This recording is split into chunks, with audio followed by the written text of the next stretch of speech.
1961, it became possible to install the plasters in a former fabric hall situated in the neighborhood of the ground that was acquisitions for the new Skulpturhalle earlier. At least the collection was now accessible to the public, even if this was also provisional. The temporary solution lasted until 1963, when finally the new building could be realized in spite of all earlier problems. The Adulam Foundation, a geriatric hospital, offered to construct the new Skulpturhalle within its hospital complex for free, in exchange for the ground to be given to the foundation by the government, the ground that had been earlier purchased for the construction of the Skulpturhalle. Thanks to this deal, the new Skulpturhalle could be built in a proper hall, just as it is seen today. So the period of storage and provisional exhibition space for the Basel cast collection lasted from 1927 until 1963. This time frame, within the second third of the 20th century, corresponds exactly to the period of a worldwide crisis of casts. This is a time when casts not only lost their idealization and when they became, in the judgment of artists and authorities, worthless from the material point of view.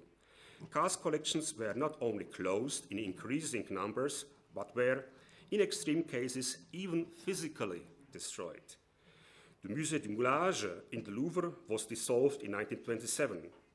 8 years earlier, the Berlin casts lost their prominent space in the Neues Museum and were given to the Friedrich Wilhelm University, where they were dramatically damaged at the end of the Second World War, and again in the 50s due to the generalized disinterest.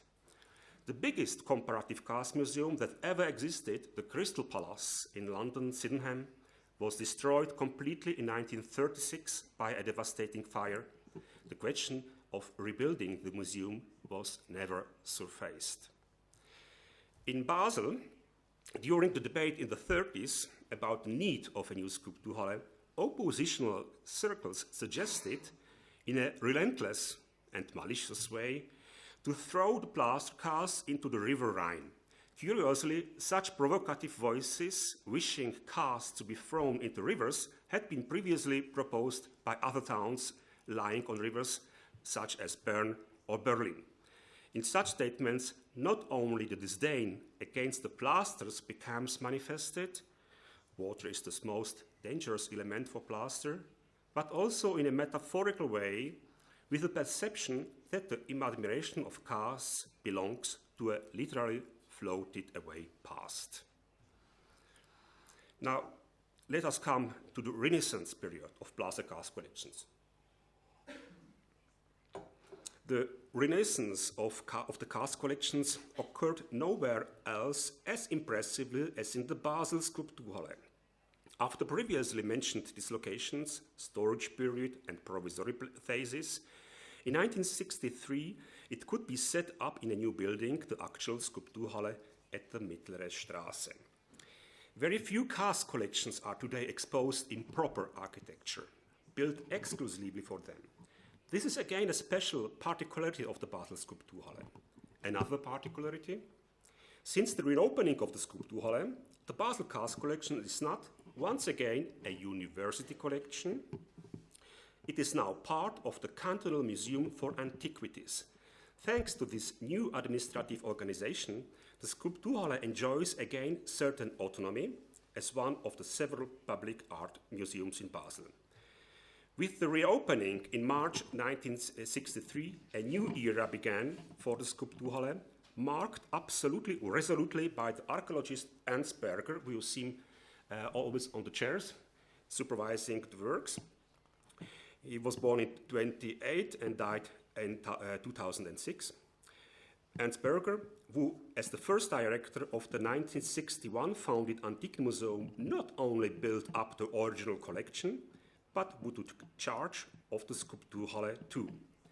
Berger's scientific achievement was that he was the first scholar after the second half of the 19th century who knew to use casts for research projects and who demonstrated thus the advantages and possibilities that a representative cast collection can offer.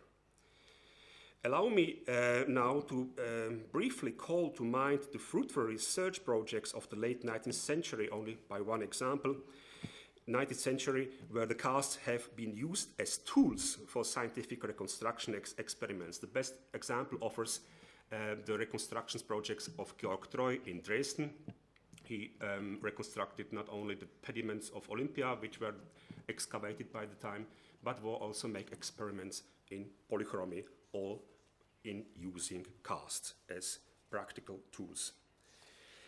Ernst Berger did not invent the technique of using casts for reconstruction projects, but he was the first scholar who, after the 19th century, used them again in this practical sense, and consequently. Berger realized several reconstructions of ancient sculptures by assembling in plaster cast fragments of common statues that had been dispersed in different collections. He had been allowed to cast these parts in the respective museums. Then, all casts were brought together in the Skulpturhalle. To such spectacular achievements belong the reunification of all the Parthenon sculptures, the regaining of the Hellenistic group of Achilles and Penthesilea, as well as the reconstructions of several Polycletian statuary types, like the so-called Diskophoros, Doryphoros, Hermes, or Heracles, and other classical statues. I would like to briefly present all these reconstruction projects. As the Achilles and Penthesilea group is concerned, it is to be mentioned that until the life-size reconstructions by Berger, this important Hellenistic group, showing Achilles at the moment after killing in a duel the queen of the Amazons, Penthesilea, was not known in the archaeological literature, but through anonymous fragments from some Roman replicas. The starting point for the reconstruction were the marble head of the Amazon in the Basel Antique Museum and the stylistically very similar head of a Greek hero, which at that time belonged to the collection of the John Paul Getty Museum in California, but which is now in Basel too. As both heads were part of a former collection in Paris before arriving in Basel and in Malibu respectively, it seemed evident that they originally belonged to a common statuary group, which would later turn out to be the group of Achilles supporting Penthesilea after having killed her. Looking for other fragments of this group, Berger found in different museum collections in Rome, Madrid, Geneva, Lebanon, and Turkey a number of further torsos, heads, arms, and feet, which formerly belonged to at least 5 distinct Roman marble replicas of the otherwise lost original work from the 2nd century BC. Unfortunately, not one head could be attached to a torso with surfaces of fracture fitting together. At certain attachment points, missing links had to be completed by hand. In other cases, overlapping parts of the body elements had, on the other hand, to be cut away. For this reason, Berger solicited the help of a sculptor skilled in working with plaster. As Berger became hardly satisfied with his research results, and due to the fact that he worked with a series of fragments from several replicas, he had made successively 3 life-size variants which slightly differed from each other in the position of the arms and which combined different replica fragments. In the first version, from 1964, casts are integrated from fragments of following elements: torso of Achilles in the Palazzo dei Conservatori, the Penthesilea torso from Sette Bagni in Museo Nazionale Romano, the Achilles head in the Prado, and the Penthesilea head in Basel. In the second variant, instead of the Prado head, the Achilles head in Malibu is integrated, and instead of the torso from Rome, the torso in the Musée d'Art et d'Histoire in Geneva. And in the third variant from 1967-68, at last, parts of the fragments which were excavated in Aphrodisias 1 year before were attached. Furthermore, on the Achilles torso, the head from Malibu is again adjusted. In all versions, constantly different positions of the missing right arm of the Amazon were tried. As a matter of fact, it was the first version which could be confirmed more than 30 years later to be the most authentic.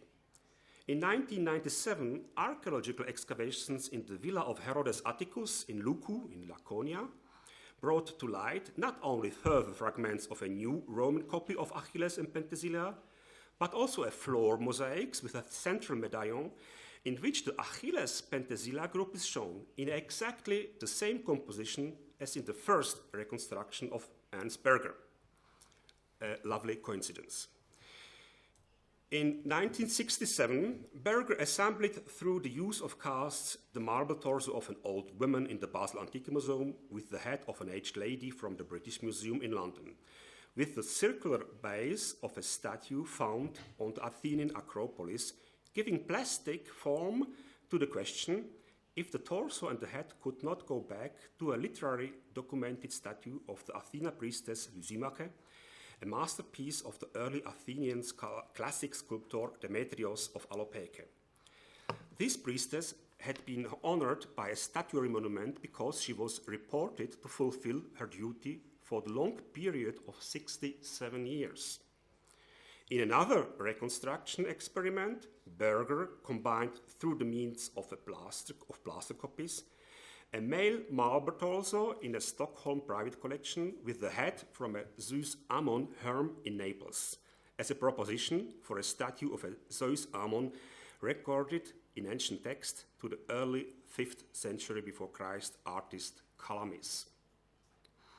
In the reconstructions of the Polycletian times, Berger also experimented with fragments coming from different Roman copies of the Polycletian statues to arrive as near as possible to the original creation. In no case did the sides of rupture of two fragments fit directly together. In some cases, the missing neck had to be reformed. But as all these different fragments are parts of copies after the same original work, a combination between them is nevertheless possible in order to propose a complete ideal reconstruction. For the Discophoros reconstruction, the head of, in the archaeological collection of the University of Zurich has been fixed on the cast of the corresponding type torso in the Vatican museums. For the Polycletian Heracles, the head in the Palazzo dei Conservatori is fixed on a torso in Copenhagen Glyptothek. Here the result.